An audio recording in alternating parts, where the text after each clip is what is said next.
Every once in a while, It's not my flag. It's our flag. we all need a little inspiration. Secondly, I don't carry it. It carries me. In eastern North Carolina, We owe these wounded. We owe the families of the fallen. there's one man who defines it. My accomplishment should be something that benefits others. Paul Kelly is a quadriplegic. He lost the ability to walk and most of the use of his arms in a pool accident when he broke his neck 35 years ago. It hasn't stopped him from going the distance, literally. Kelly has done 63 marathons and half marathons. Kelly has some muscles that are stronger than others. That's why he has this one-of-a-kind custom bike. It has hand pedals that are at the same angle so he can pedal at the same time while he's steering with his hands. These are muscles that I have the use of. These are the muscles that I can actually strengthen. He bikes across open road for those who have been wounded in combat. He raises money for Hope for the Warriors, a non-profit which benefits wounded vets and their families.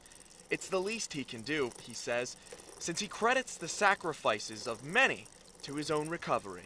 The wounded from Iraq and Afghanistan wars are helping the medical community build a body of knowledge.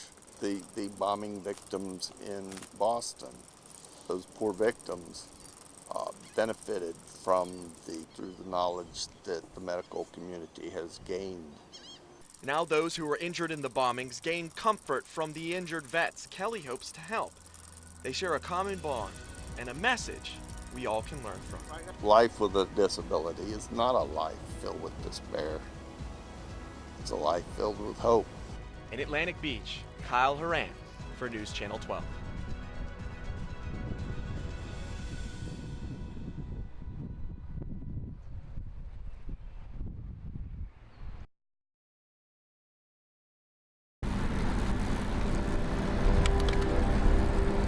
It's often said, it's not a man's circumstances that define him.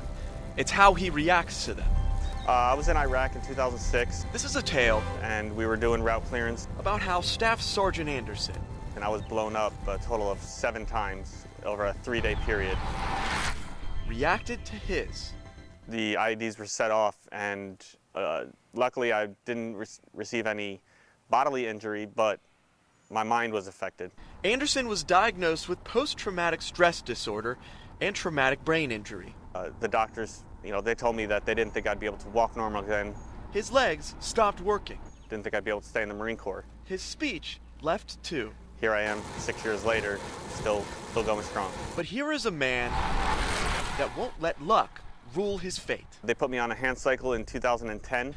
The beginning of recovery with the help of a man named Paul Kelly and the people behind Hope for the Warriors.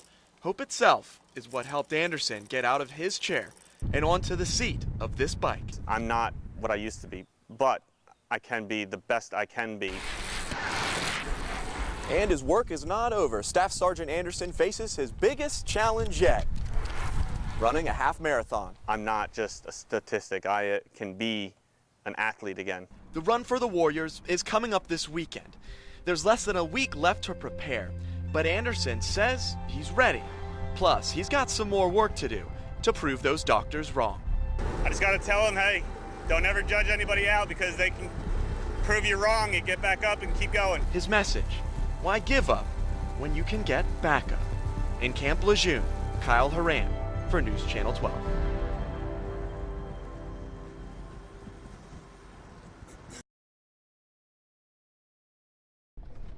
I'm so ready to go. On a hot summer day, Okay, now those are for drinks. a little motivation can take a body far.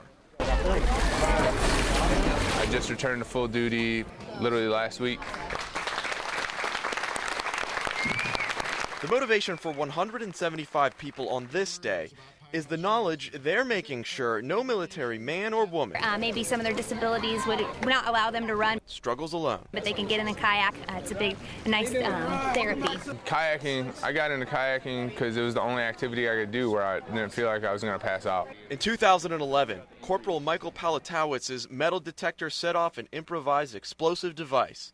He was just a meter away He sustained a traumatic brain injury. I ended up having PTSD, and I tore all the ligaments in my wrist and had to have my wrist reconstructed. As these boats enter the water, the money rolls in. Kayak for the Warriors aims to help people just like Palatowitz. Injured service members, their families, appreciate the hard work from selfless individuals. All those present to cheer through the heat. Go, Dad! Go, Jay! Support for those in the 3.2-mile race in the most American way. Go Warriors! When I started kayaking, a lot of the stress and anxiety I had started to slowly go away. It gives us that accomplishment feeling again. Let's go Warriors! Here we go! This year, more than $60,000 raised from a charity auction and the race together. All those funds going to help wounded men and women as they finish. Doing my job is a pleasure that it wouldn't be possible if I didn't have the community support. The final leg of their race. In Pine Knoll Shores, Kyle Horan for News Channel 12.